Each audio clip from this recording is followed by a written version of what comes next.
Remember, if you don't, there you go. You got it. Hello, everyone. My name is Denise, aka Destiny Scott, and today I have the phenomenal, amazing, talented, down to earth young lady, Miss Shan And Shan Baskin. I wanted to say the whole name, y'all. I wanted to say the whole name, but I didn't want to mess it up. it's fine. Everybody messed it up. Chandonae Baskin. People call me Shan for short. Chandonae, that is beautiful. What does it mean? I have no idea. The story is my mom was in the hospital. She thought I was a boy. And the doctors is like, no, it's a girl. And she was watching a TV show, looked in the credits, and saw the spelling of my name. It was like, that's her name. So Chandonae. that's how I got that name. That is so unique, though. Very. Thank you. Thank you. Miss Shan Baskin is best known for her indie art house short film, All of the Lights. The film was a massive undertaking for not only Shan, but the entire Nashville indie film community. This accomplishment jump-started her career as a film director in her relentless pursuit of being a great filmmaker. She believes in the power of telling a good story and is a performance-driven director. She is also known for creating compelling cinematic experiences by telling authentic, gritty stories with vivid colors. Her style is influenced by Spike Lee, Toronto, am I saying that correctly? Tarantino. Yep. Tarantino, and Paul Thomas Anderson. Shan has an M.F.A. in creative media and film with a focus in directing and writing. Currently, she is gearing up to release her latest short, After Dusk. She is working on her first feature-length film under her company, Story Collector Productions. In her spare time, she likes to serve ramen. She likes to slurp romaine, drink modi- mojitos, Mojitos. and play video games. Welcome, welcome, Queen, Thank you. Thank welcome. you for having me. I'm excited. Thank you, thank you. Yes, yes. Wow, you have an interesting story. Would you like to tell us a little bit about yourself? Yeah, so guys, I am a filmmaker, mainly writer, director, from Saginaw, Michigan, this little town back at home. The mitten right here, we're about right there. And I'm just a real laid back, down to earth person. I love like creating new experiences with people. I love helping people, being around people, and things like that. Music, film, obviously, photography, anything in the arts communication field, I pretty much can do. But as far as my career goes, my main career is filmmaking, writer, and director. So that's just a little bit about me. Goofy, love to laugh. I love to laugh. I just love to have a good time and, just positive energy, positive vibes. Okay, okay. Well, that's good. That's good. Um, I do have a question for you. I have a couple actually. Okay. Um, when you was growing up as a kid, what was one of your cartoons that inspired you? And then as you was growing up, what was a movie that inspired you? Oh, that is a good question. That's gonna. I have to think. Let me think. Let me think. You said a cartoon that inspired me. I would definitely have to say. I know this is like I'm a millennial, so this is probably the most millennial question. I mean, answer you're gonna get to that. I would definitely have to say either Toy Story or The Lion King, as far as cartoons go. Like The Lion King, that was a deep story for a kid. It was, right? The circle of life, you accepting death as a kid. I'm like, whoa. Lion King was everything to me when I was a kid. And a movie, let's see, movie that I really loved as a kid. I would it had to be something with Robin Williams. I think I'm gonna go with what is that Mm. movie where the board game comes to life? Jumanji. Jumanji. Jumanji. Oh, yes, Yes. yes. I love Robin Williams, Jumanji. I like adventure movies. And, as a kid, I Mm. really was wishing some of that stuff could come true. Like, I wish, Look, I wish, so I had a big imagination. So watching those type of movies really inspired me. Okay. You're gonna have me cracking up this whole interview. I think we deserve this one, this one, sis. I think we Yeah, really, really do, you know. We they say third time the charm, so you know. right. We go look, we about to entertain. You know. Oh man. So tell me a little about All in the Lights. Oh, so All of the Lights was one of my big short films that we shot back in 2019, right before the pandemic. It was like in November. We shot it. We released it later in 2020 at the height of like all the protests, what was going on with George Floyd. And the reason why I released it a little bit earlier was because of that. And I felt like the message of the film was just so relevant with what was going on. All the Lights is basically a movie about the perception of race between two friends. One is black, one is white. And the white friend, he doesn't understand the way life is shaped for the black guy. And they kind of get into some trouble. And yeah, it's one of those stories. It's not a story about police brutality, but it's a Okay. story about the perception of race and uh how our race changes our lives. How a black person get treated differently from a Hispanic or a white person. So I wanted to explore the theme of race with that movie. Well, thank you. Thank you.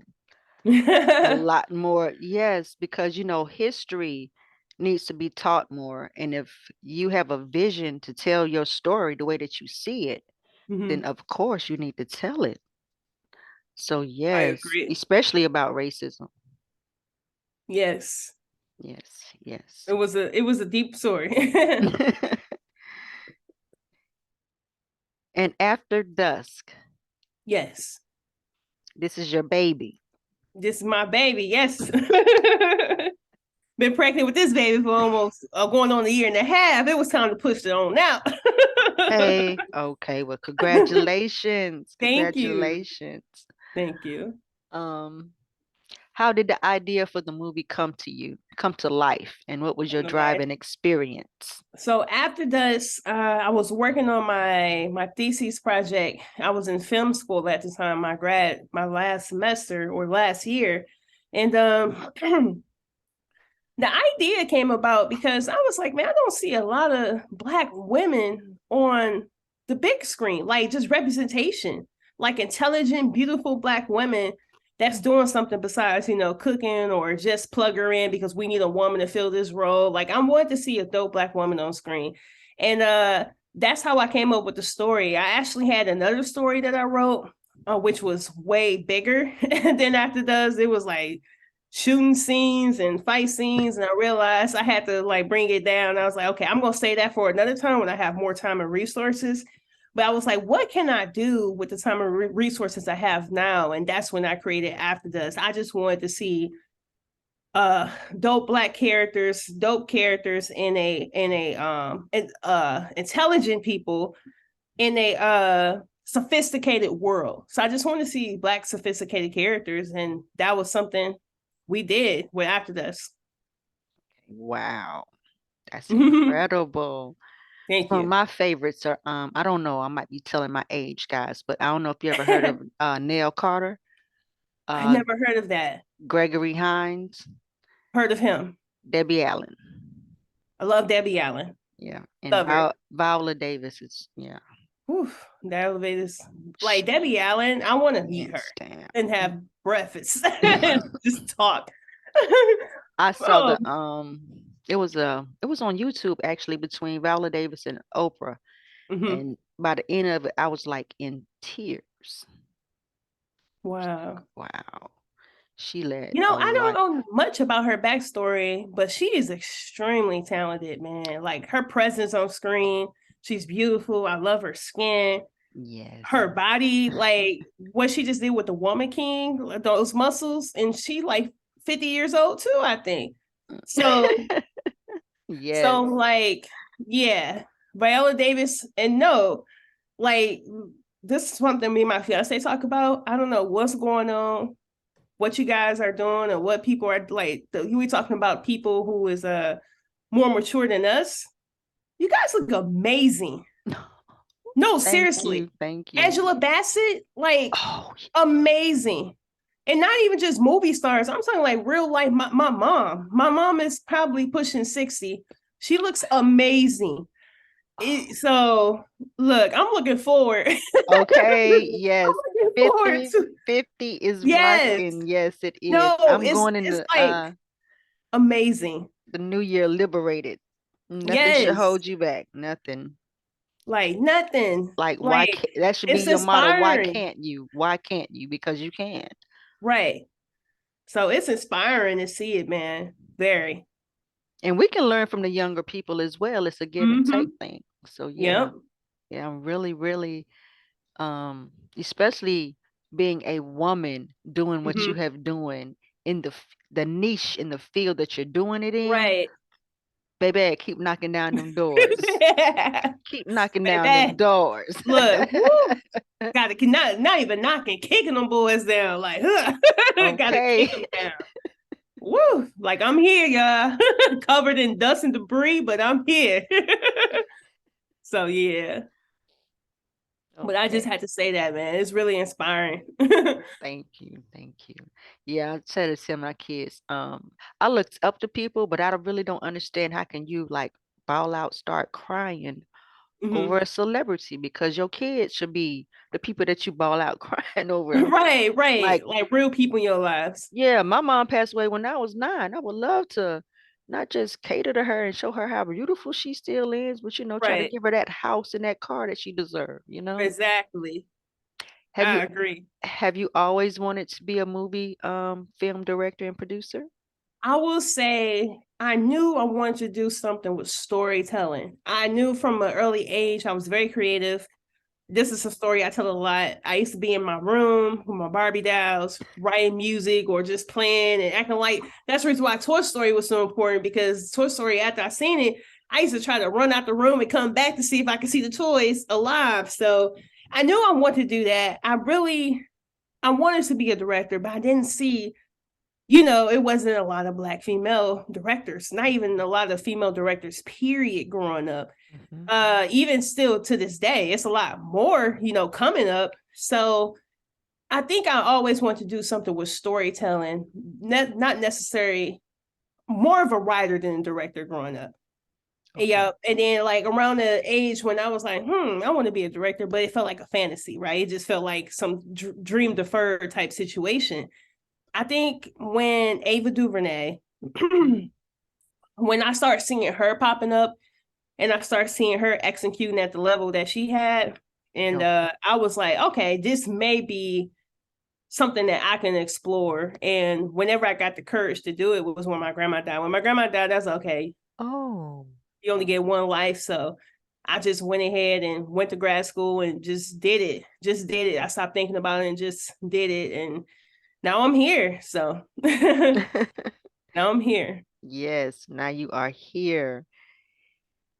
So, when did you feel like you were successful? When did you feel what was going through your mind when you got As a nominated? filmmaker, Hmm. nominated. Oh man, so like nominations is cool, but I try not to put too much value into that because like I want to make sure I validate myself first because Mm. I think my success came from when I did All of the Lights. All of the Lights was my first time doing a very big project. We had about 13, 14 people on set. Um, and just testing out the process. And once I did All of the Lights, I saw how good it was. That it blew me away. Like I couldn't Mm. even believe, like that was my first time. I was like, I know I got something on the inside of me, and it was the first time that I actually seen it so tangible. And I was like, oh my gosh, I made this movie and it was good and it looked good and everything came, together. And I was just like, I think I did it. I'm a real, like, so that was just validation for me. And, with After Dusk, by the time After Dusk rolled around, I already had my process down. I knew what I was doing. And, yeah, man, I would say after All of the Lights, when I made that movie, it took me to the next level, Okay. Yeah. mentally, physically. Like after that, it was no more like, can I do this? I'm not sure. I don't know. All that doubt and everything that just went out the window. And now, look, he already spoke to you before, but I'm in the process of doing 2 or 3 projects right now. So I would say after that, I mean, not after this, All of the Lights was my first taste of success as a filmmaker, and it made me realize like I got it. Yeah. Okay. And did you say that movie was created from something else? After Dusk was After after Dusk. Dusk. Yeah. So with After Dusk, the thing was, this is what I did with After Dusk. So I had another story that was kind of similar to After Dusk, but it's not. It was really bigger. So it had like shooting scenes, fighting scenes. And I was like, okay, I don't have the time or the resources because, I would have had to like did a lot of choreography, hire a person to, teach the choreography to the actor. It was just a lot. So basically, I kept the world of the other movie and created new characters with a whole new storyline. And that's how I got the After Dusk story, basically. So, Hmm. yeah, So we could see a sequel coming out then, huh? maybe, or Hmm. maybe a feature or a TV show. Maybe. How has your journey shaped you? Man, this journey is not hard. I mean, no, I'm lying. This journey is very hard.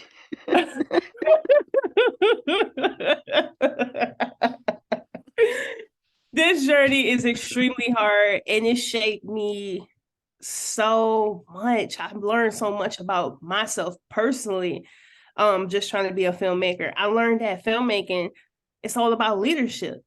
You know, Hmm. it's all about leadership and building relationships and establishing trust with different people, because you got to think they're all coming on set. I'm at the level where I can't even pay everybody. So we're all working for free, just trying to get some material for our reel so we can continue to move up in the industry. And just realizing it's all about good leadership. And I feel like the reason why I'm such a good director, it's part because I'm talented in my skill, but it's more because everything I went through in life and the substance that I bring Mm. my movies and the artist this oh god, being authentic. Authentic. being authentic, and it just taught me a lot about working hard. Like being a filmmaker was the first time, because going to college, you kind of learn how to finesse college a little bit, right? So yeah, the first semester, you okay, I got to be on it. But then by your second year of school, like, okay, let me just do this, do X, Y, Z to get these grades. Sometimes you go to school, you just get grades, but you're not actually learning, you're not doing no hard work. But Yeah. with film, that was the first time I actually did the work and seeing the reward and the benefit of all my hard work, like all the studying, all the sacrificing. And it taught me that not just with film, I need to apply that to other areas of my life in order for me to get the outcome that I want in other areas. So yeah, filmmaking, it taught me about being a team maker. I mean, not teammate, a teammate. It taught me about how to be a teammate and how collaborative, of a field it is. It's like a quarterback in the football team. I can't be a quarterback if I don't have nobody to throw to, right? So Right. it taught me a lot. It taught me a lot about this world, how we not as advanced as I thought we were. My journey isn't easy. People, or closed-minded people, just because of what I look like. When you think of a director, people still have this image of what a director should be or what they should look like. My picture don't pop up at all. So just having people always undermining you or questioning you, or people being envious because they feel like I don't deserve the success I have, or who does she think she is? She too confident, and just stuff like that. So I deal with a lot of that. So it's a journey that really taught me to don't seek outside validation. I had to validate myself. And outside validation, that's the cream on the top of the cake, whatever. Mhm. But yeah, it's tough. It's really tough. But I feel like what makes me happy is that when I look back, I see younger Black female directors now, younger than me. Like they're like 22 getting started. And it makes me Okay. happy to see that. I'm like, okay, well, maybe somewhere, somehow, in a very small aspect, that I'm helping paving the route for them. So yeah, it's Mm-hmm. an amazing journey. It's difficult, but nothing you got to put in the work. Nothing's worth what's the saying? I can't even remember the saying, but nothing's if it's easy, I mean, I don't know. But yeah, I can't think of the saying. It's like nothing's worth it unless it's okay. I can't think of I it. think I know what you're talking about. Just trying to figure out how is it worded because I know what you're Yeah. talking about. Maybe it'll come to me. Or if it Um, was easy, everybody to do it, or something like that. something So like that. Yeah. something like that. I learned in this journey that I'm in right now because different ages you Mm-hmm. change, you evolve. And You're I'm right. coming to realize that Mighty Mouse ain't got nothing on me. I'm more like a Okay. Powerpuff Girl. I got powers and gifts, and my passion and my purpose will be fulfilled, and you can't get in my way. That's what my Oh, mindset is at right now. yes. Yes. But I don't want you to think that I wasn't listening to you. Mm-hmm. Did you say that you wrote songs and was a singer? Yes, I used to sing. I used to rap. I was in a gospel choir, gospel group, all type of stuff growing up. Is there videos out there? It's one. Oh, let me see. Well, I'm not gonna look at it. It should be one out there. You know what? It's videos out there of me dancing. I used to be a part of this praise group at church. Yeah, Hmm. but yeah, I used to do all of that. I was a church kid growing up. Your typical church, we going to church every day of the week and cleaning. My grandma's a missionary, auntie, uncles, pastors, and first ladies, Mm. all of that. So that's pretty much my background. Yep.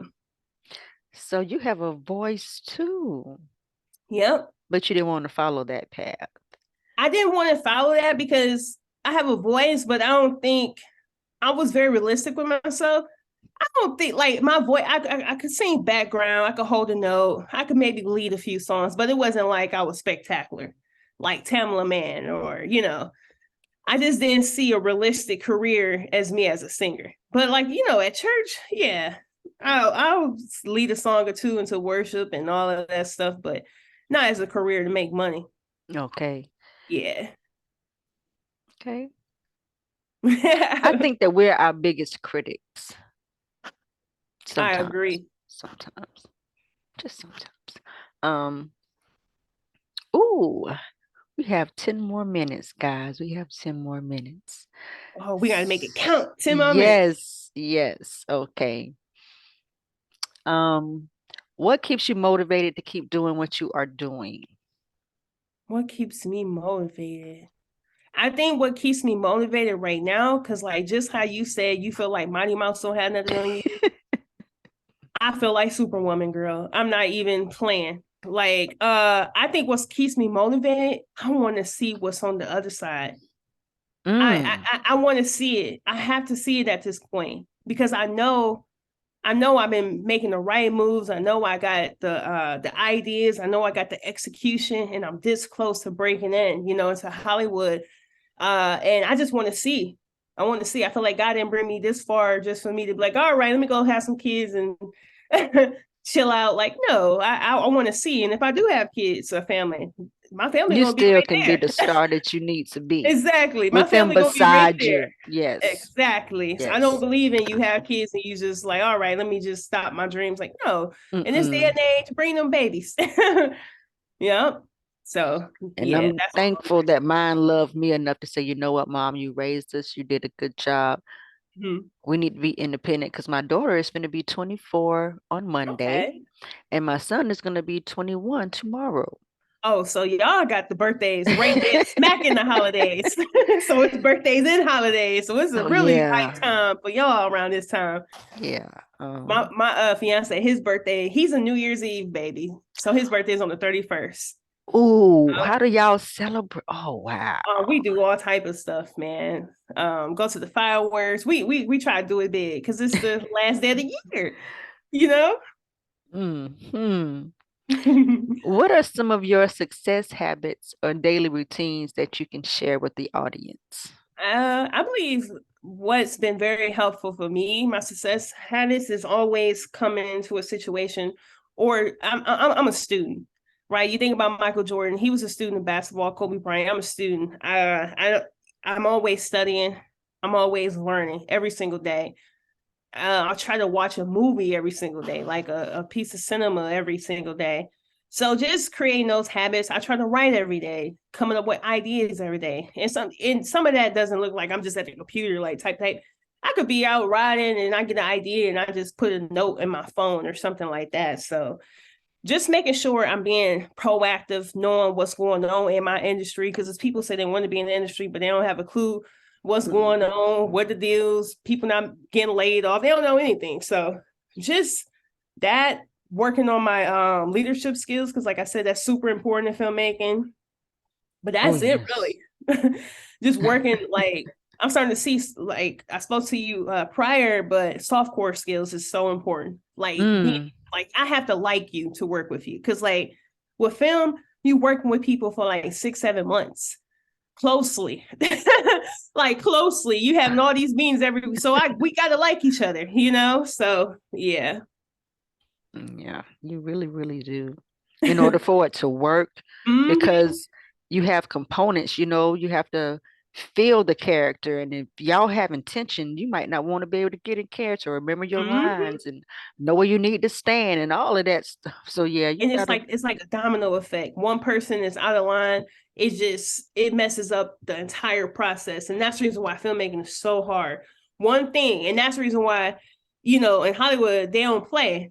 You can't waste no money. There's no time for no mistakes, and I get it. Okay. But even though sometimes they kind of use it as gatekeeping, but we're not gonna talk about For that. another show, people, for another We gotta keep that for another show. show. Please tell the audience where they can find you. Oh, guys, you can find me right now on YouTube. I was about to say MySpace, YouTube, Facebook. Look, I'm showing my age now. But okay, find me on YouTube, Facebook, on all the platforms, TikTok, Twitter, at Shan Directs, and my company page, Story Collector Productions.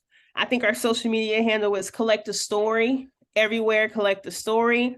After Dust is out, go watch it on YouTube. What else can you guys? Personal website, shandirects.com. All of that good stuff. You guys can find me. You don't have to look up my whole name. Y'all know y'all can't spell that name. So just do Shandirects. That's why I changed it. I was like, nobody know how to spell this long name. It took me a couple of years when I was a kid. I'm like, mama, everybody writing their name. I'm struggling. It's a pretty name, though. She picked Thank out a you. pretty one just to be picky. And they was really actually hoping for a boy. Yes, they thought I was a boy and then found out I was a girl until, I came out. And she had a name for the boy, but she didn't for the girl. So, Okay. yep. Okay. Probably With why I'm a tomboy to this day. I don't know. There's nothing wrong with my daughters like that. Yeah. She'll dress up maybe once in a while, once in a while. Every Me, I could look, I could put it on now, but I could put it on. But 9 times out of 10, I'm wearing a t-shirt and this some is jeans. this is a beautiful picture right here as well. Yes, thank you. Thank you. Mm-hmm. I think I get my good looks from my grandma. My grandma, she kind of looked like Pam Grier. She's from Alabama. She kind of looked like Pam Grier. She's beautiful. Oh God. She's sexy too. Everybody don't have Okay. that sex appeal. I don't even think I have it, but Grandma Johnny, oh, she got it. My Even to this grandma day. was the same way, and she was half Indian too, with that long hair. And Yes. then she was like 5'9" or 5'11". I was like, Yes. Oh, she was a stallion. Amazon. She was, and she did not play. She had a tongue. Yes. She had a tongue like a sword. She did Like, not play. oh, that's how my grandma is. To this, I'm still scared of her. I don't look. She'll cuss you You said out. scared of her. Scared of her. Got the gun and the purse. Like she don't play. Shout out to my grandma. I don't have to show her this. Oh man, don't Miss T don't play. We call her Miss T based off Mr. T. So that's how Okay. she is. She don't play, but beautiful woman, beautiful, and I love her so much, and I just respect her because she's so blunt, and you Mm-hmm. need that. Yes. You need And somebody you to be blunt with you sometimes. and then you take some of that and you just let it, Mm-hmm. It become who hurts your you feelings a are. little. It sting a little bit, but you need that. She'll be blunt with you. You like, hold on, grandma. Then you would think about it. You be like, all right. Hmm. And I'm So glad yeah. she gave me some of her qualities. Mhm. When you get old, you realize you're like, man, your family, your grandmas and moms and whatever aunties, they really was trying to inspire you and just let you know. And it's hard when you're younger, like you said. I'm going through the same thing. I didn't even realize when you're younger you evolve, and I just been evolving, and like I'm trying to figure out who I am now. I'm like, man, I just got into my 30s and life is different. I'm changing. Yeah, I like peace and quiet and Okay. going to Joanne's Fabric, and I'm just like went from clubbing to going to Joanne's Fabric. I'm like, what is this person? So Yeah, yeah. cause that's where I'm at now. That's why the conversations that I want to have, when Mhm. you bring that sisterhood, when you was little and you saw the Yeah. older adults and the aunties and sisters Yeah. talking, and you was hearing the stories they was telling on how to school Yes. they other sister about how not to talk to this man, and Yes. stuff like that, Yes. and the grandmas and over here with the aunties having their conversation, having to Hmm. school each other, or talking and gossiping about each other in the church. So, Uh-huh. yeah, I'm trying to bring those conversations back. We need it back. Like social life right now is so because of the internet, and I don't want to beat up the internet. Internet, it's a good tool. That's the reason why we're talking, connecting right now. If you But a use lot of it that is wisely, you're right. a lot of that is gone though. But I'm just happy I was able to experience that growing up. Like with the same thing what you said with the aunties and all of that. I was able to experience it. So yeah. Well, thank you so much for your time, Yes. everybody. This is Entrepreneurial Empire. Yes. Also, this will also be on Empowered Women Glow. Thank you for your Yes. time. Donations are welcome. It helps with the editing and all of that good stuff.